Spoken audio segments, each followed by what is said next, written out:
You already know. Aswand Cruickshank, your one and only Move Swiftly speaker, checking in for a daily Move Swiftly thought, giving you a perspective on teamwork that you will not get anywhere else.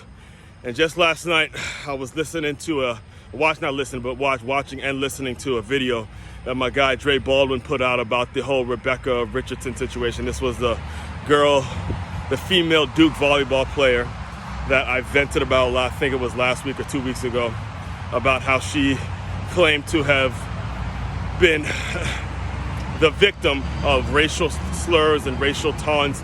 She was claimed to have been called a nigger at the games at the Duke volleyball game versus BYU, and I was so happy that he addressed it, and he addressed it with a whole lot more research. Actually, it was like a whole 30-minute video of him addressing the entire thing. He pulled up articles, resources, the whole 9 yards. Make sure you go check out. It's easy to find. His name, he's all over the net. It's Dre Baldwin. If you can spell Dre Baldwin, you'll find it, right? And just watching the video and taking this run and doing what I do every morning. It just fanned the flames on the entire situation, and it this woke shit, all this bullshit that the majority, I didn't say all, but the majority of black women try to pull is complete bullshit. And I've been the victim of this. So before I even get into the story, I'm just going to kind of give you a quick recap of what Dre had found out in his research. And in so many words, and so many different things, of all the sources that he pulled and the statement that BYU gave and the statement that Duke gave and how much the story has died down, this shit didn't happen. There's no way that if you're at a volleyball game of 5,000 people, that you only are the only one that saw a person yelling nigger at you, all right? There's no teammates that said anything. There was nobody in the crowd of 5,000 people that said anything about it, that confirmed your story. Nothing, it didn't happen. There's no absolute valuable, tangible research to prove her point that somebody actually did it. So it's left everyone with just the bottom line conclusion. It didn't happen. And it brought me back to just black women in general and all this bullshit that most of us as educated, thought leader black men that want to see more, that don't just look at color, that are out there trying to make big things happen, all the bullshit we got to deal with specifically when it comes to black women, all right? It made me think of when I used to, if you're a regular listener of my work, you've heard me mention this church. It's located in Miramar, Florida. It's called Keys to Life Church. And the pastor of that church, his two daughters, I had a run-in with both of his daughters. They're black. It's an all-black church. It's all black people that go. But the pastor of this church, I had run-ins with his two daughters. One daughter was a trainer that I actually won a fitness challenge of hers, and she still owes me money for winning that fitness challenge. However, she never gave me the money. She never actually followed up and did what she said she was going to do. She used me as a way of bringing people in because I lost a bunch of weight in her fitness challenge, and I never got what I was promised.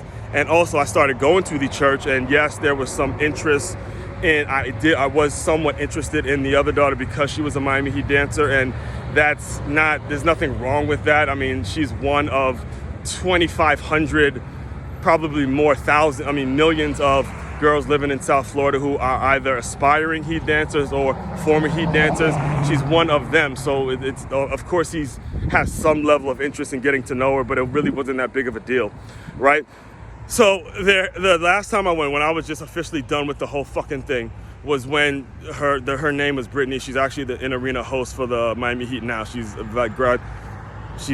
I guess she got promoted to be an in-arena host, which I've lost all sorts of respect for the Miami Heat organization, seeing that they'll promote someone like that. But and again, that's politics involved with that. But anyway, I'm getting off topic. But anyway, so the last time I went, I was asking her a question because I wasn't going to be able to go to the churches or go to the church every Sunday anymore, and I was asking her about the online and how the sermons are going to be online so I could catch them online, this, that, and the third. And before I even get the question out of my mouth, she spazzes out on me. Oh, don't stop asking me fucking questions. This is a girl who works at a fucking church that's talking like that. And then later on, when I sat down with her father and her mother, it was just us three. I go deeper on this in my podcast, by the way. But later on, when I sat down with the mother, and the mother was another woman, in my opinion, who's full of shit. The first lady of the church, in my opinion, is full of shit. But anyway, I sat down with the mother and the father, and the mother goes, oh, well, she says that he asks her a question every week when I know I don't do it. And it brought me back to the situation where you're putting up this bullshit because you may feel a little uncomfortable about a situation, which is fair, which is totally understandable. But nowadays, you don't have to throw someone under the bus just so you can feel a little more comfortable in the moment. And that's why I get absolutely scolded when I say this, but I'm gonna say it again. I've had it. I'm done with black women because of this specific bullshit, this kind of bullshit. Again, let me stop myself. I'm way over my time now. I dive deeper onto all of this stuff on my podcast. If you have not downloaded it yet, it's called the Move Swiftly Podcast. Make sure you subscribe to it ASAP. Also, get a couple copies of my book and all the merchandise you can find on makeyourmove.com, MakeYamove.com. Also, inquire about my workshops and my hiring seminars.